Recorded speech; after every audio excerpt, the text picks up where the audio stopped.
patay na pero mabubuhay dahil sa impeachment laban kay Vice President Sara Duterte.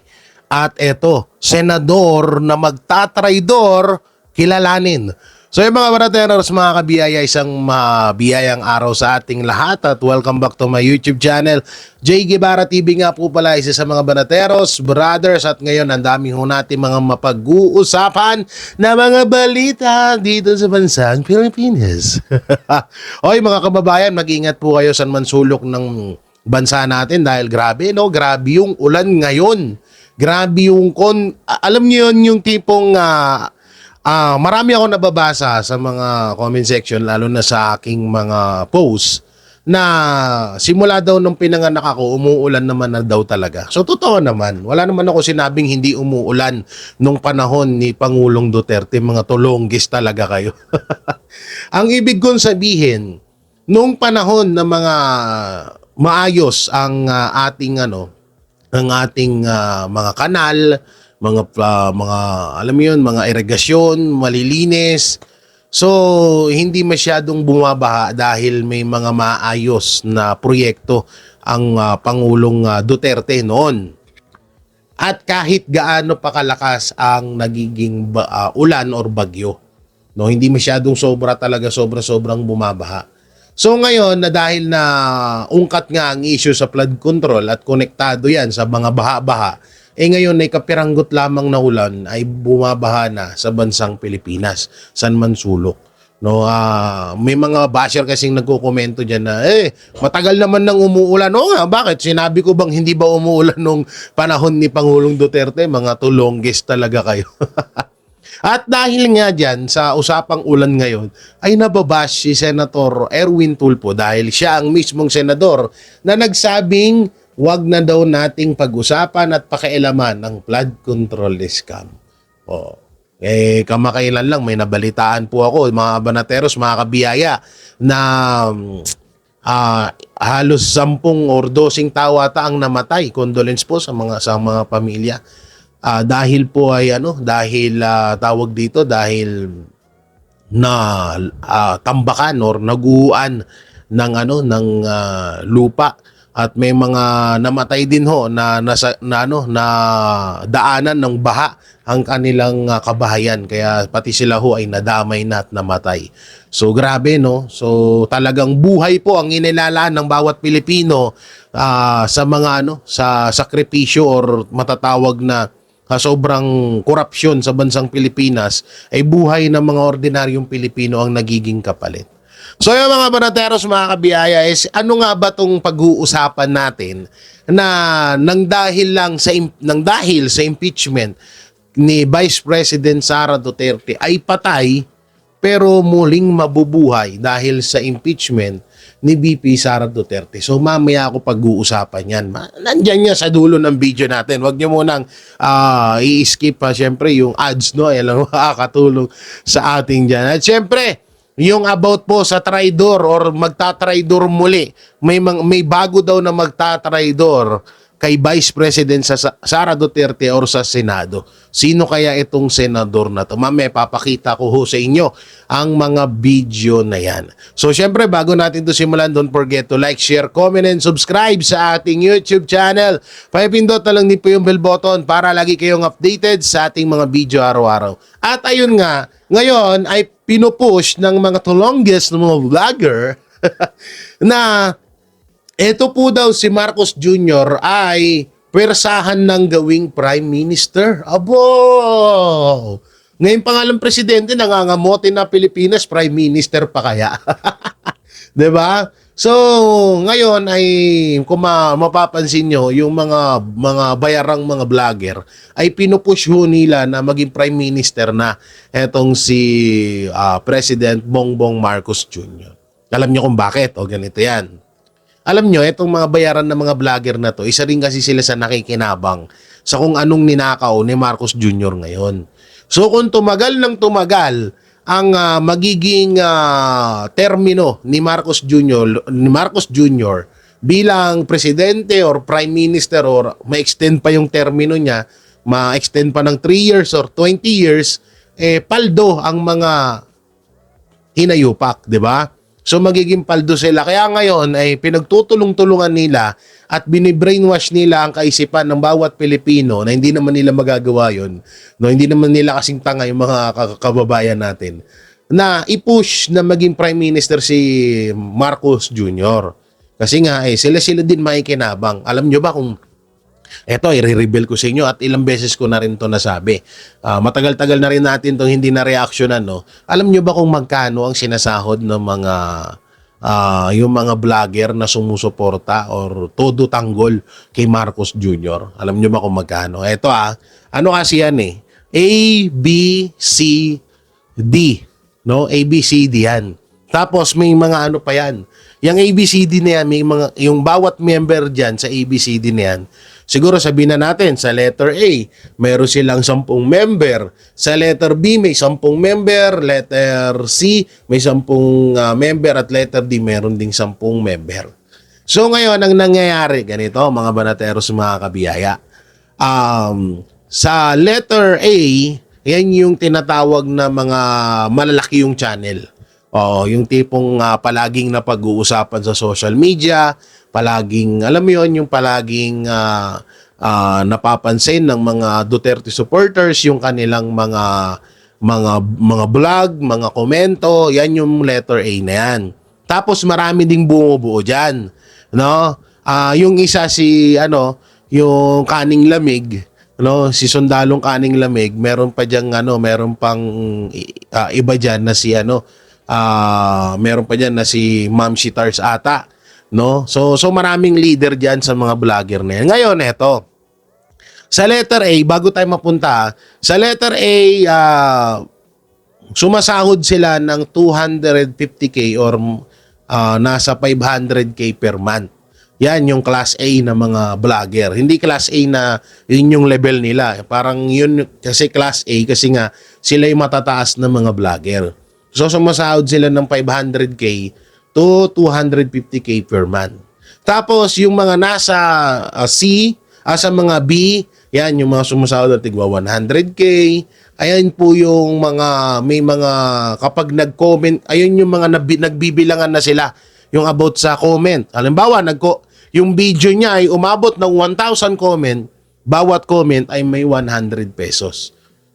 Ngayon, kung magtataka kayo, ba't hindi kami bumabanat sa mga vlogger? Unang-una, bukod sa ang intention namin dito ay maghatid ng tunay na balita, alam naman din namin na pagkakakitaan lang kami ng mga vlogger na yan. So kapag hinamon nila kami ng debate, sumampa kami, syempre manonood yung mga supporters doon at makikilala din sila ng mga supporters namin, dadami yung comment doon at babayaran sa kanila yun.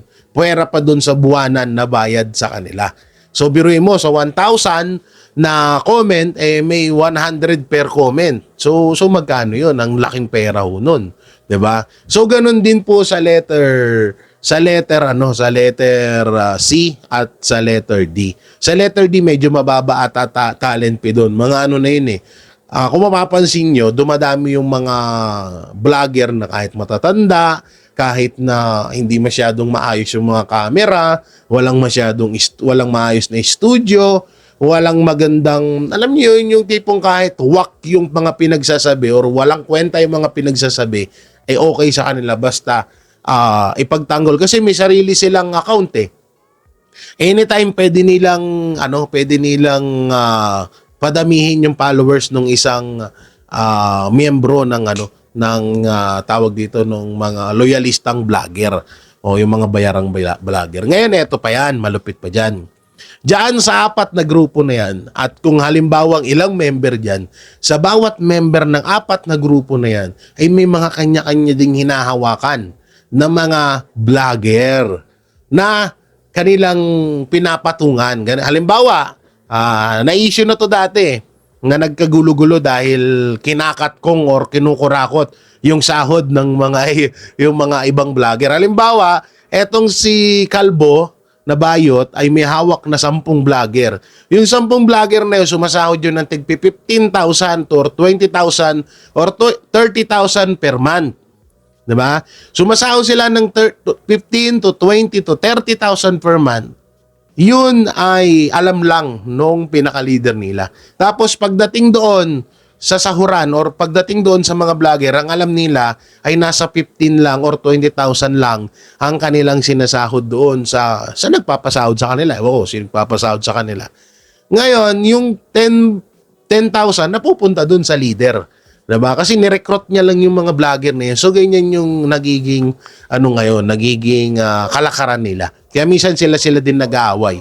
Nag-aaway-aaway dahil lang din sa pera. So, siyempre, siguro yung iba, kaya hindi nire-reveal kahit papano. Sa YouTube, Facebook, hindi mo naman kikitain yung ganyang kalaking pera kung hindi ka naman sikat. Diba? Kung hindi ka naman popular, kung hindi naman malaki views mo, wala din, nga din, di ba? Kung kahit gaano kalaki ang followers mo, kung maliit ang views mo, hindi mo kikitain yan. So, ganyan yung kalakaran ngayon dyan sa kampo ng mga bayarang vlogger. Paano ko ba nalaman? Kasi nga, may naglabas ng leak sa amin yan. No? May naglabas ng leak sa amin yan, pinasa yung mga conversation, video, audio, na kung paano yung kalakaran ng bayaran nila. Tapos ang pinakamalupit pa dyan, kung mapapansin nyo, bakit sila hindi nakakasuhan at bakit kami tad ng kaso? Kasi hawak at sila, parang sinabihan na sila na, sige lang, murahin nyo, gawan nyo ng kung ano-anong issue. Ang mga Duterte, ang mga vlogger, kapag kinasuhan kayo, kami ang bahala sa inyo. So madaling salita, bukod sa malaking pera na kinikita nila, ay may mga tawag dito, may mga backer, may mga lawyer, may parang yung alimbawa kapag kinasuhan sila, may maglalakad nun, may mag-aasikaso nun, hanggang sa madidismiss yung kaso nila. So ganun ang nangyari. So parang sinasabihan na sila na huwag kayo matakot kung kakasuhan kayo. Kami ang bahala sa inyo. So, hanapin nyo na lang yung video ko dyan. May video ako dyan mga 2024 ata. 2025 na pinost ko na kung sino yung pinaka-leader or nagpopondo para sa kanila. Kung matatandaan nyo rin, nirebuilding yan ni Senator Amy Marcos na merong 400 million per month na ipinopondo sa bawat trolls, bawat vlogger at pages na nagpapakalat ng fake news laban sa mga Duterte. So, ganyan ang kalakaran ngayon. Ngayon, pinupush nila, maging prime minister, etong si Bongbong Marcos, para tawag dito, para, syempre, pang lifetime or pang matagalan na rin yung kanilang trabaho. So, nakakadiri lang dyan kasi, biruin mo, wawalangyain mo yung isang tao, wawalangyain mo yung anak or yung anak ng isang tao na ang ganda nung ginawa dito sa bansa natin. No, tapos yung kinikita mo doon, ipapakain mo sa pamilya mo, ipang-hospital mo sa anak mo na merong karamdaman, 'di ba? So parang nakakasuka. So madaling salita, di hamak na para kayong mga kriminal din na hawak sa patalim dahil yung kinikita nyo ay hindi nanggagaling sa magandang pamamaraan. So ngayon, naging big deal din. Speaking of vlogger, syempre, kasama na ako dyan. Nagiging big deal din ho ngayon sa kanila yung pagpunta namin ng China. Bakit? Inget yarn! Oho!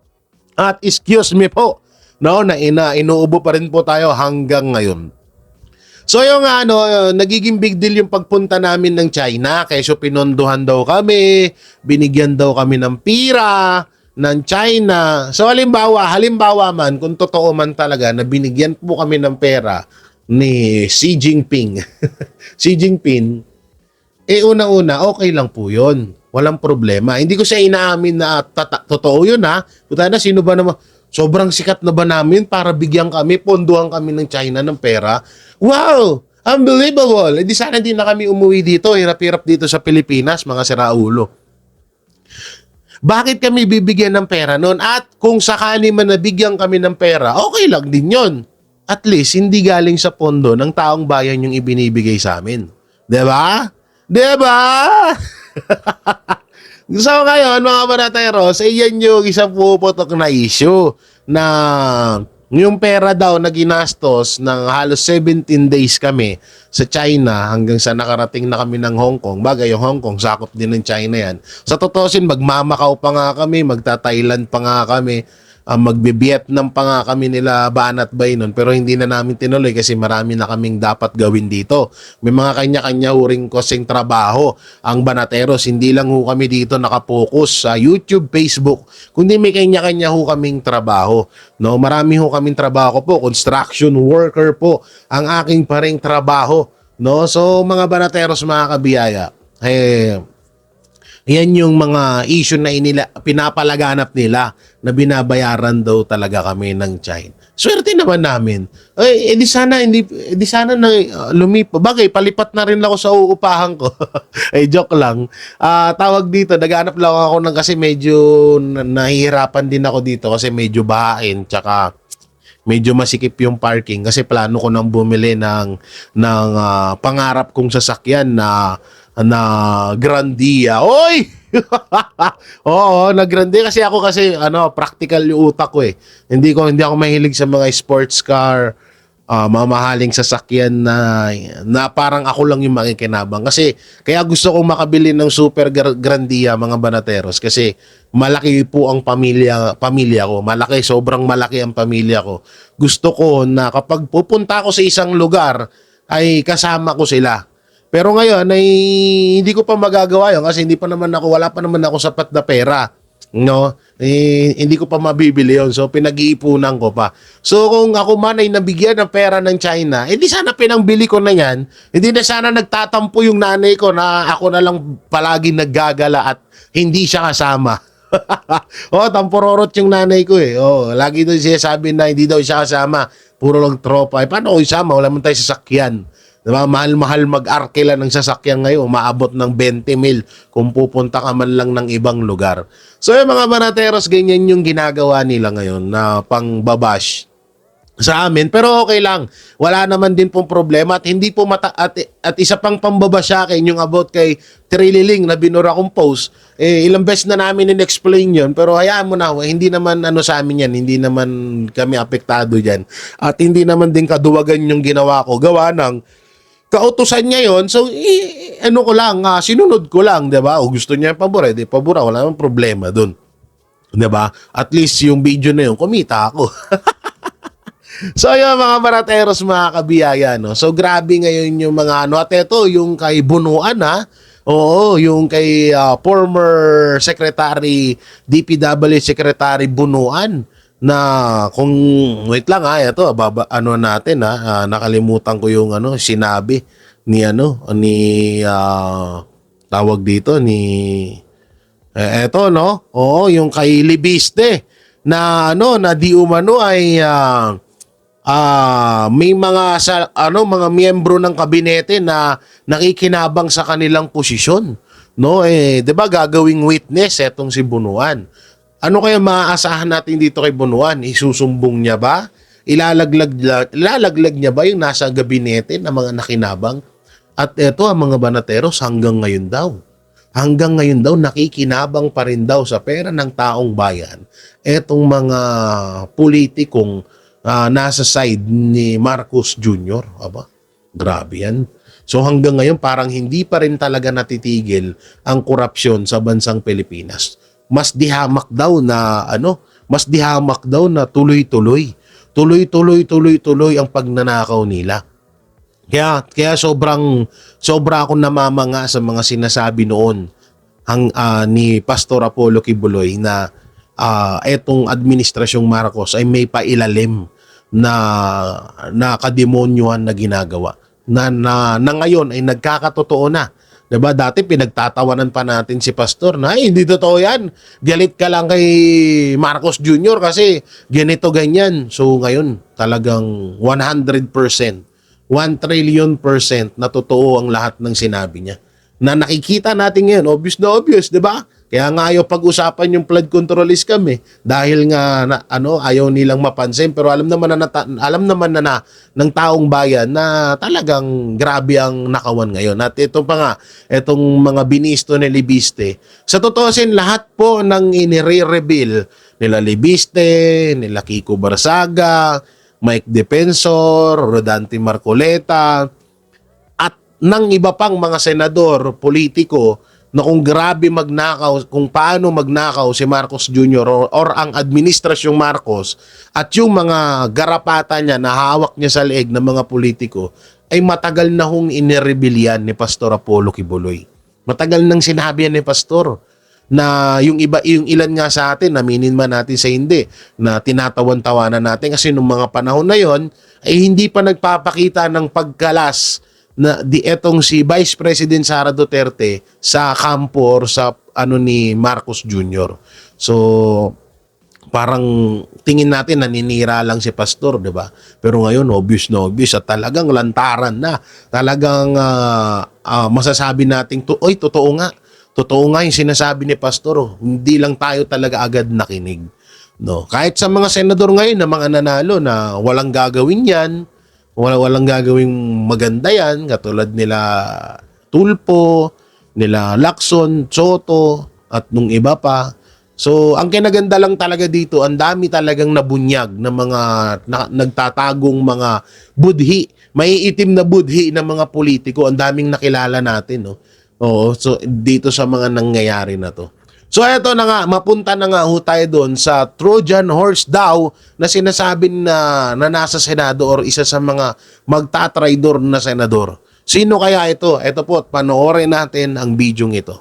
Doon sa pagpe-preside ni Senator Chis Escudero, mapapansin ba na alam naman natin kung ano yung nangyari sa kanya, di ba? Galing sa isang majority, lumipat matapos ngang umugong yung mga kaso-kaso. Mapapansin ba doon sa kanyang pagpe-preside na yun nga, yung parang leaning, meron bang bias doon sa kanyang pagpe-preside po? Yes po. Actually, sa simula pa lang, meron na siyang leaning. But I will tell you this, no? This is just my opinion. At inobserbahan ko pa, bigla siya naging Trojan horse eh.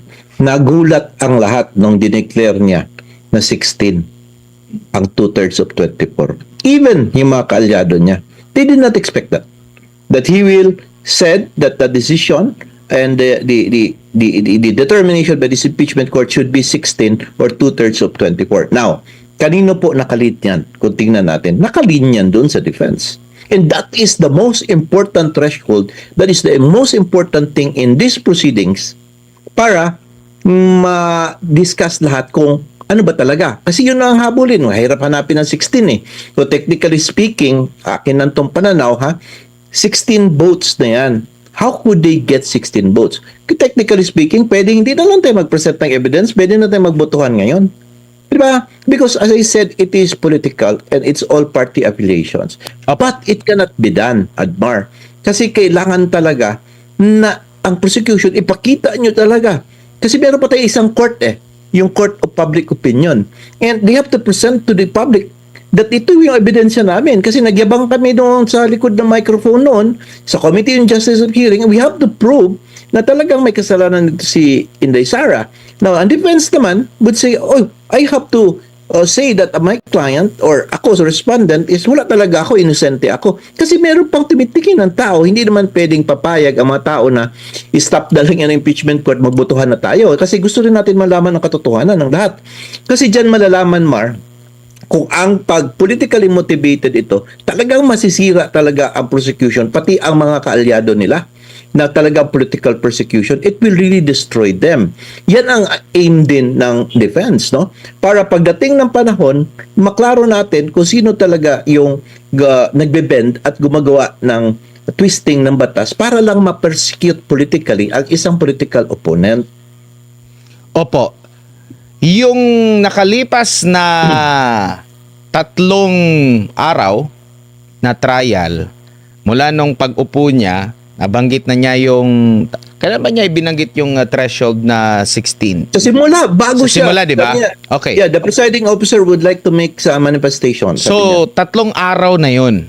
At doon sa 3 araw, walang nag-object na kahit isa. Pero merong nag-clarify. Which is sinabi Na-clarify. niya na hindi ito opinion lang, legal opinion, kundi yun talaga ang paninindigan ng impeachment court.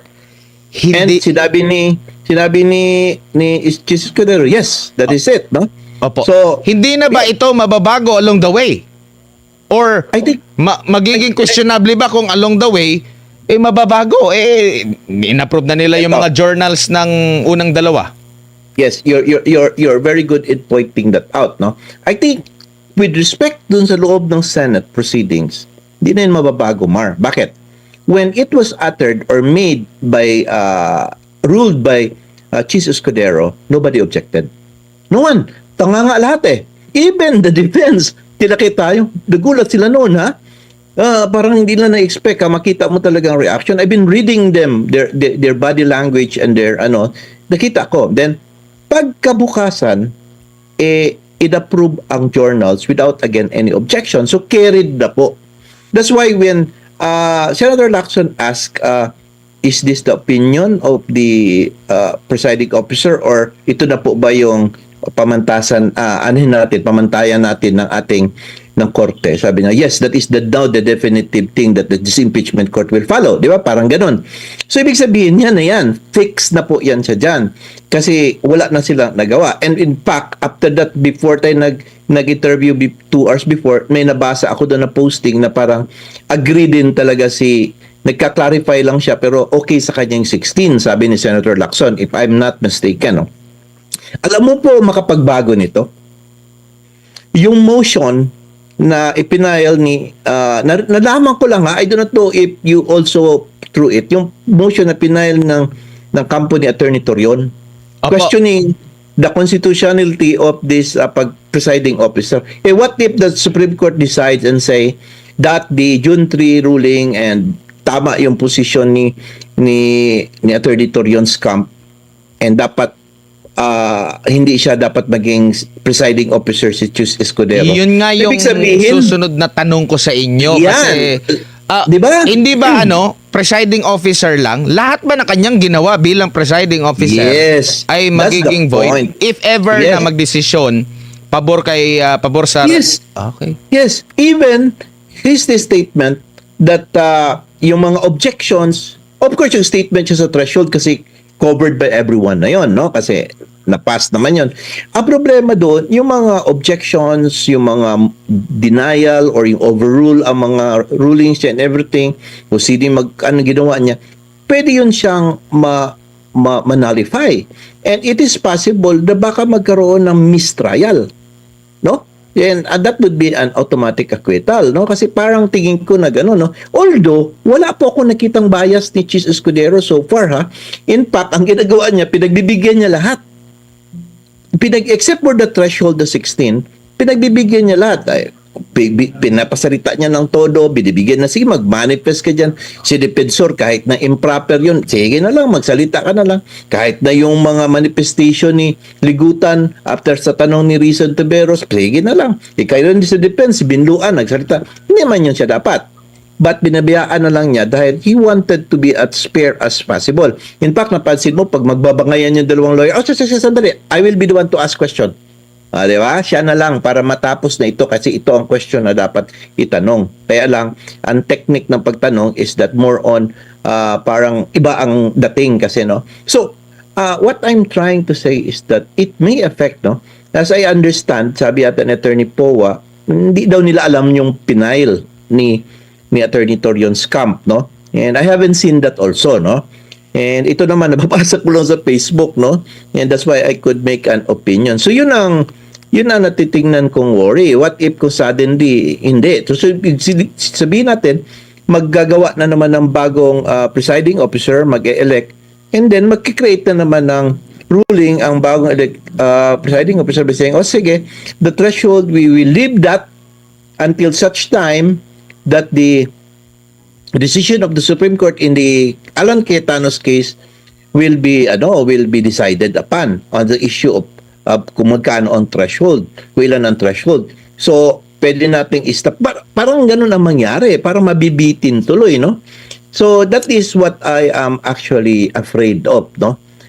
Na possible na ganyan po ang mangyari. Ito naman sa akin, alam mo naman kasi, advance mag-isip, parang nag-iisip ko lang na possible na mangyari, Edmar. I-discuss natin na malaliman yung closing remarks ni Attorney Vinluan, no? Kasi meron ko akong hawak actually na naipadala ko rin ito sa iyo para mabasa natin. Yes. Day 2 ata ito na pag-question ni Yes. Senator Judge Risa Hontiveros at kino-quote siya dito. Ang sabi ni Risa Hontiveros, nung kaharap niya yung prosecution, none of these statements are proof that Vice President actually contracted an assassin or hired one. Yeah. Dito pa lang sa termino na ito, parang makadepensa na ba siya? Oo. But look i-continue mo ang tanong. I-continue mo. Sabi niya rito, none of these statements are proof that Vice President actually contracted an assassin or hired one. She is absolutely right, sabi ni Attorney Vinluan. Yes. She then asked the question. Sabi daw ni Senator Risa, why are these acts impeachable? To this question, sabi ni Attorney Vinluan, the prosecution responded, we understand that these statements may not actually 100% prove that she in fact contracted an assassin. An assassin, end of quote. Attorney. Yes. It was a wrong framing ng question ni Hontiveros at siligutan yung nagsumagot yung prosecutor, 'di ba? Kasi dapat sana nag-establish lang siya. No, so this video does not prove na merong na-hire na contract killer. Yes, okay. Dapat nag-stop na siya doon. Kasi it has already been damaging.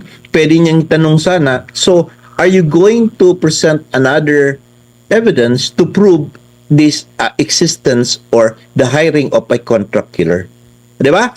Kasi technically natanong din yan kay Ligutan and he said, yes, we will, Your Pero Honor. diba, yan yung sa issue din kay NBA Director Matibag na meron daw silang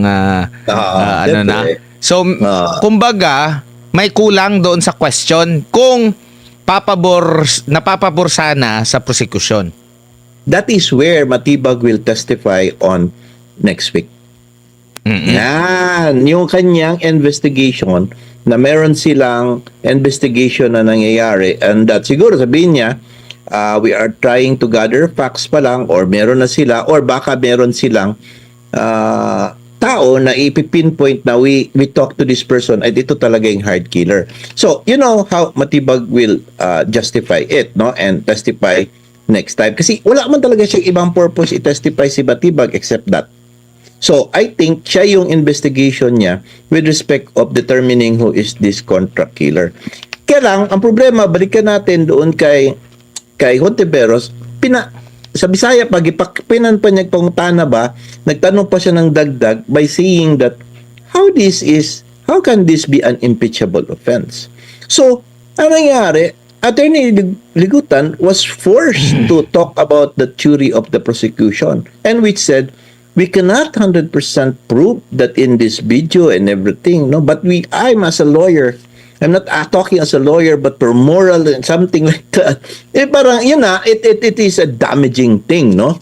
And now, he cited the Rule 130, kung paano i-prove, etc., etc. So, malayo na, no?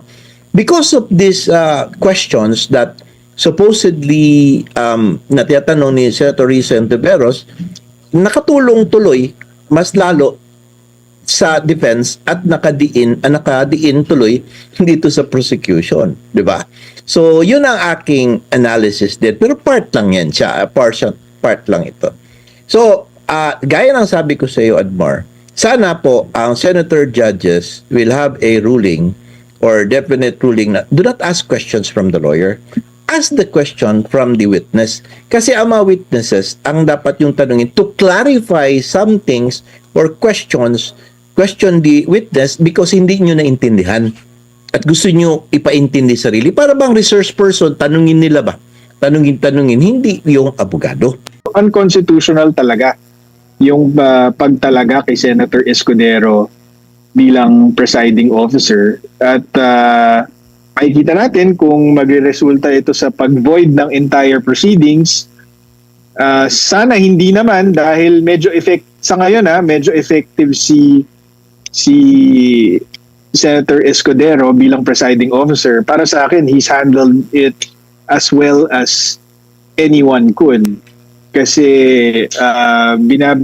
so far, binibigyan niya ng pagkakataon yung bawat panig na binibigyan niya ng leeway yung bawat panig na sabihin ng gusto nilang sabihin. Hindi masyadong technical siya mag-rule on the objections.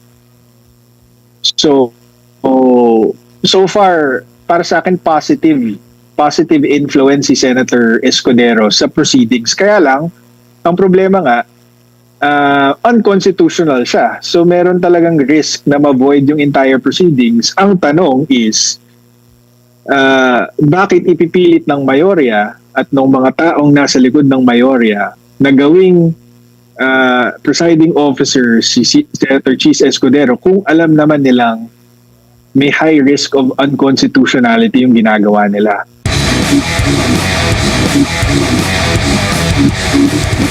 Yung sa unang tatlong trial, nabanggit ng presiding officer na 16 ang kailangan para ma-convict, no? Tapos walang pagtutol ukol dito. The next day, may paglilinaw, pag-question kung ito ba ay legal opinion lang or paninindigan ng impeachment court, at nag-affirm ang presiding judge dito. So, hindi na ito mababago, sir, kasi naaprobahan na nila yung journal sa mga nakalipas na mga pagdinig nila and walang tumutol. So, all the way sa nababanggit mo nga na 70 araw na possible na trial days, ito na yung kanilang paninindigan at hindi na ito pwedeng mabago ng kahit anumang motion or kung ano ba. Pwede naman silang magbago ng isip. Pwede naman silang magbago ng isip, pero mukhang definitive naman yung pagsabi ni Chis Escudero at sabi mo nga, wala namang tumutol sa mga senador, whether majority or minority, na paninindigan nila yung 16 unless may ibang ruling ang Korte Suprema. At ang interesting doon ay kinabukasan nga, pagkatapos sabihin ni Senator Chis Escudero yung ruling ng impeachment court, lininaw ni Senator Ping Lacson na ruling siya ng impeachment court at kinonfirm niya na dahil ruling siya ng impeachment court, pwede na itong iakyat sa Korte Suprema kasi justiciable controversy na siya. So, yun ang interesting doon kasi mukhang kung sino man ang nagtutulak na bawasan yung threshold vote na 16, mukhang yun ang balak na iakyat sa Korte Suprema yung question. So, medyo nakakatakot isipin kung kasi all the while, Admar, ang paniniwala ako is leading up to the impeachment trial, ang gagawin talaga nila is i-justify nilang pababain yung number of votes required to convict kasi halos inaraw-araw nila yan di ba? Pinakulong nila si Senator Jinggoy, si Senator Marcoleta, inabol nila si Senator Bato. Tapos nag-take over sila ng majority ng Senado with 12 votes. So, parang tapos 'di ba may mga balita na tinakot nila si Chis Escudero at si Senator Joel Villanueva na kung hindi sila umanib sa majority, ipapakulong din sila. So, doon sa mga ginawa nila bago itong impeachment trial, ang buong akala ko is yun ang gagawin nilang strategy para makuha yung conviction ni VP Sara. Babawasan nila yung threshold vote. Pero yun nga, as a surprise, on the first day of the impeachment, they conceded already na 16 ang votes required. Para sa akin, dahil parang it's yung ginawa nila before impeachment trial, it's so much work just to give it up on day one of the impeachment trial. So medyo nakakatakot yung implication nun kasi baka one, confident silang makakakuha sila ng desisyon sa Supreme Court na magsasabing less than 16 is okay to convict, or baka ang tingin ng mayorya at ng Malacanang ay kaya nilang makakuha ng 16 votes sa yun nga yung pananakot nila ng kaso.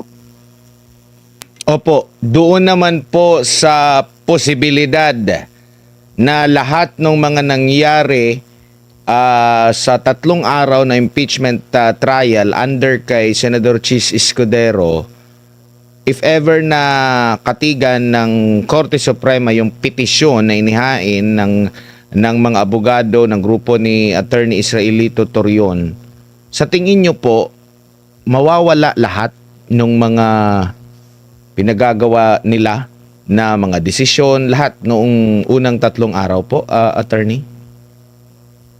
Well, posible yun, and baka yun nga yung prayer ng petitioners doon sa kaso na yon.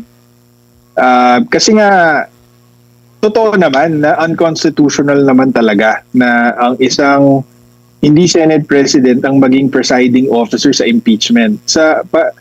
As explained nga nung magkapatid na Senador Alan Peter Cayetano at ni Pia Cayetano, bagamat hindi nakasaad sa konstitusyon na dapat Senate President ang magpre-preside sa impeachment trial, kaya lang siya hindi nakasulat dahil yung framers na mismo ang naglinaw sa deliberasyon para sa konstitusyon na kaya hindi ilalagay na Senate President ang presiding officer sa impeachment ng kahit sinong opisyal maliban lamang sa presidente, ay dahil understood na ito.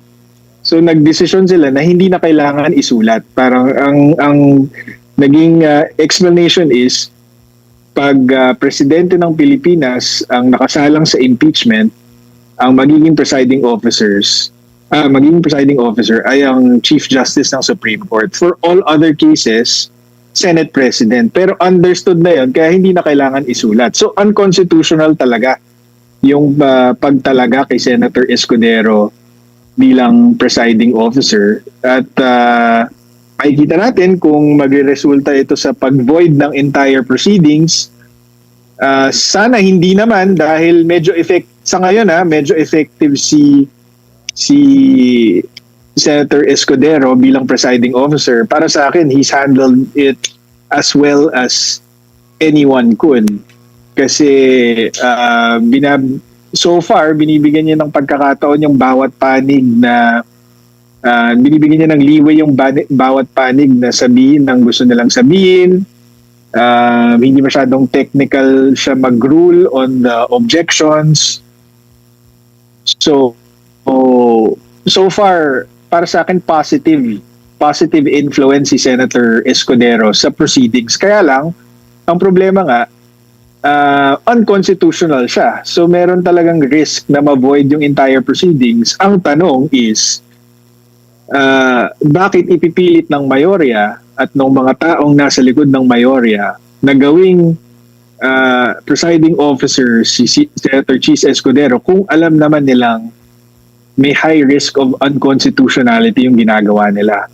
So dahil nga may mga banta din kay Senator Chis Escudero na ipapakulong siya, non-bailable in connection with the flood control scandal, maaring tinalaga siya dyan para i-secure yung conviction ni VP Sara. Sa ngayon, di pa natin nakikita kung na nangyayari yun. Pero baka sa mas mga eksplosibong mga ebidensya at mga article, baka makita natin na biglang pumapanig na si Senator Escudero sa prosecution. Diba? Makikita natin, dapat bantayan natin yan. Pero hindi rin po ba, kasi parang alam na nila eh. Kasi nangyari itong paglalagay nila ng bagong leader, nangyari itong lahat yata within same day, na after na merong mahalal bilang bagong pinuno nila, or parang Senate pro tempore pa lang ata yon, no, sa katauhan ni Senador Win Gatchalian. Next nilang move noon during that time, nung nagkaroon ng na lumipat na ata si Joel Villanueva, ay yung pagbago ng rules na kahit 12 lang silang bumoto, nagbago sila ng rules. So, kumbaga nakikita na nila during that time, as early as that time, na mangungulelat si Senator Win Gatchalian. Kaya meron ng nakahandang rules na pwede silang pumili kung sino yung magpe-preside. Na-finalize lang yung pagiging Senate President ni Senador Win nung lumipat na si Senador Chis Escudero, kaya nakakuha sila ng 13. Hindi na questionable yung pagiging Senate President niya. Ang questionable ngayon, doon sa pag-amyenda nila sa rules na una, maliban doon sa 12 lang, meron pang sinasabi si Senador Alan Peter Cayetano na dapat may 1 day na abiso mula sa kanila kung merong mga pagbabago, lalo na sa rules of impeachment, attorney. Yeah, tama naman lahat yun. Na mukhang ganong kaaga plinano lahat ng ito. Pero yun, the fact remains. So far so good. Para sa akin, Senator Chis appears fair and he's handling it well. Kumbaga, kung siya yung judge ko sa korte, sabihin ko, mahusay siya. Pero, again, hindi pa, para sa akin, itong article na ito, itong Article 4, ito nga yung pinaka walang kwenta. Pero na article isa ng pa sa prosecution. So hindi pa ganun ka high stakes ito. Opo, may singit ko lang. Maaari bang, halimbawa kasi parang ang pagbabalik ng kanilang sesyon ay sa SONA pa, no? Or after SONA, maaari silang, or during SONA, pwede pa bang mabago yun? Halimbawa, doon nila i-finalize na, kasi may 30 na sila eh. Doon nila i-finalize ulit, magbotohan sila ulit doon sa pagbabago ng impeachment rules na pwede silang pumili. Pwede pa ba yun na mahabol sa tingin nyo po, attorney? If ever man na wala pang desisyon ang Korte Suprema, pero mas magmumukha tuloy na mas malinaw na kaya nila inulit itong pag-amyenda kasi alam nilang mali, pero dahil 30 na sila, kaya sinilyohan nila. Maring ganun. Pwede rin ba yun, attorney? Tingin ko, ang posisyon nila dyan is nung naging 13 na sila with Senator Joel Villanueva, inapprove daw kasi yun ang narinig kong justification ni Senator Win eh. While it is true na 12 lang sila nung pinalitan nila yung impeachment rules, nung 13 na sila, inapprove yung minutes of the session prior. So para sa kanila, ang posisyon nila is valid na yung pag-elect nila ng presiding officer. Pero it doesn't really matter kasi kahit na-approve na yung rules na yan, kung labag yan sa konstitusyon, kahit 24 pang mag-approve dyan, unconstitutional yan. Opo. At if ever po, nakikita nyo po ba na medyo mangangamote si Senador Win Gatchalian kung siya, halimbawa, ibabalik sa kanya yung pag-preside, attorney, ano nakikita nyo po? Oo kasi medyo unfair to have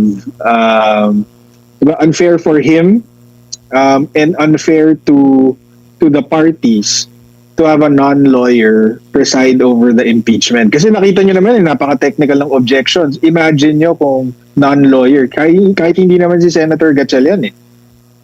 Imagine nyo, kunyari, hindi napalitan si Senator Tito Soto. Imagine nyo siya mag-preside sa impeachment court. Yun nga eh.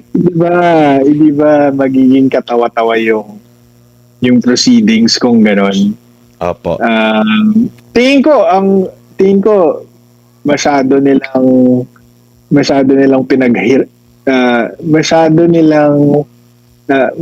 matindi yung pag-iisip nila dito sa presiding officer na to. Kung ako ang advisor nila, 'di ba maganda yung pinakaunang suggestion nila was hindi presiding officer yung term kundi impeachment manager. Yun ang unang ginamit nilang termino So kung impeachment manager si Cheese Escudero, tapos ang Senate President, so ang magre-preside sa impeachment court ay si Senator Gatchalian. Pero kapag ang tanong ay legal, i-refer niya yung question kay Senator Cheese Escudero bilang impeachment manager, di wala nang problema. Pero pinilit kasi nila yung presiding officer Pero So, ang optics niyan, attorney, magiging katawa-tawa talaga sila kung meron. Mas maganda kasi ngayon nakaupo si Senator Gatchalian, di siya nagsasalita. 'Di ba? Tapos si Senator Cheese Escudero lang ang nagsasalita, nag-rule. At least kapag ganun yung setup, i-refer niya pagka legal yung tanong, edi may role si Senator, yung Senate President, may Pwede rin. actual role. Pero sa tingin Diba? ko, parang either way, mas pangit yung optics, lalo na kung may pangarap si Senator Win sa mas mataas na posisyon. Kasi, ay, ganyan pala. Bakit inaasa? Bakit hindi na lang si ano na lang ang gawin nilang Senate President, which is ganyan din yung nabanggit ni Senador Robin Hood Padilla. Nakikita nyo po ba na miscalculate nila ang mga pangyayari?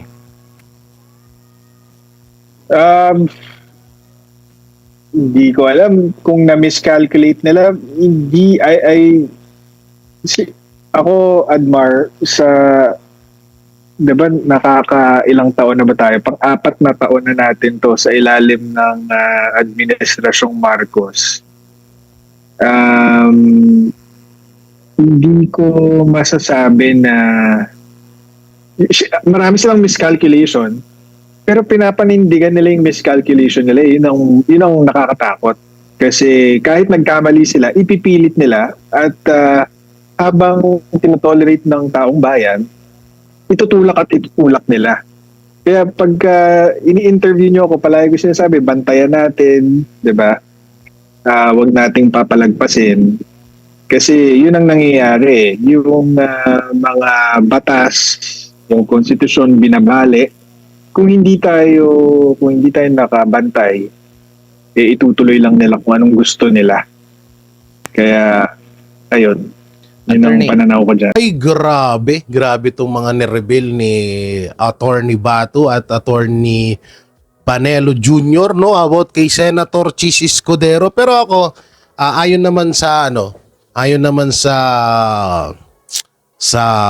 tingin ko, ay hindi naman siguro sisirain ni Senator Cheese Escudero yung kanyang pangalan dahil lang dito sa nag-iisang impeachment laban kay Vice President Sara Duterte. Alam naman natin na bata pa to, pwede pa siyang tumakbo at manalo sa mga susunod na eleksyon, pero sa oras na talagang traitor rin niya at pumanig talaga siya sa kampo ng anti-Duterte, talagang ikakasira niya yan, talagang babagsak siya. Talagang alam mo yun. Pero naniniwala ako at may mga naririnig ako ng mga balita na si Senator Cheese Escudero daw ang magsasalba or talagang hindi daw hahayaan ni Senator Cheese Escudero na sirain siya ng sistemang ito. Isang malaking sistema kasi ito ng politiko. Etong ginagawa ngayon sa mga senador ng mga pangungontrol. Etong si Gatchalian, wala na talaga to. Sirang-sira na to. Mga Tulpo, Soto, Lacson, wala na yan. Hindi mo naaasahan na makapasok pa yan sa susunod na mga senatorial election. Wag lang si Chairman George Garcia ang chairman ng COMELEC, ha? Oo. So talagang ako, sa nakikita ko, hindi pa natin talaga masasabing 100% na magtatraidor si Senator Cheese Escudero dito kay Vice President Sara Duterte. Nakikita ko 'yan. At kapag ginawa niya 'yon, sabi ko nga, kapag ginawa niya 'yon, ay sobrang talagang talagang lihitimo masisira siya. So sa madaling salita ay maaga siyang mabubulok, no? Maaga siyang kakamuhian ngayon pa nga lang medyo kinakamuhian siya dahil dun sa sa pagbaliktad niya, no, sa tawag dito sa dito sa mga kampo ng mga BBM senators. So medyo marami talaga ding nagalit, pero ang kinaganda doon yung sinabi ni Senator Robin Padilla na bakit hindi na lang si Senator Chis Escudero yung gawing tawag dito, yung gawing Senate President, bakit si Gatchalian na wala namang ginagawa ngayon. So yun para sa akin, hindi ko sa kinakampihan si Senator Chis Escudero, pero yun po yung nakikita ko kasi may posibilidad na ito ay pwede niyang traidorin ang kampo ni BBM at pwede rin naman na maging traidor siya sa kampo ni Vice President Sara Duterte. So kayo mga banateros, ano pong may kukomento nyo sa mga napag-usapan natin? I-comment nyo lang po dyan sa baba. Siyempre, don't forget to like, share, comment, and subscribe sa ating YouTube channel. Pakipindot na lang din po yung bell button para lagi kayong updated sa ating mga video araw-araw. At eto na nga, pag-usapan na nga natin yung taong namatay at biglang mabubuhay dahil sa impeachment laban kay Vice President Sara Duterte. May isang tao na dineclare na namatay na. At ngayon ay kapag sa oras na ma-impeach si Vice President Sara Duterte ay lalabas siya at ipapakita niya ang lahat ng mga dokumento na nagpapatunay na etong mga senador na to, etong mga mastermind ay sila dapat ang may impeach at hindi si Vice President Sara Duterte. So although medyo weird kasi hindi na maibabalik yun kung sakali mang ma-impeach si VP Sara, medyo weird na alam mo yun na bakit hindi ka pa lumabas nung kasagsagan ng trial, bakit nung pagkatapos pa. So yan ang mga bali-balita, hindi natin masasabi na 100% yan. Bali-balita pa lamang ho yan. Pero yun nga, tama nga na mas maganda siguro kung ngayon pa lang na trial, lumabas ka na at wag mo na antayin na ma-impeach pa si Vice President Sara Duterte.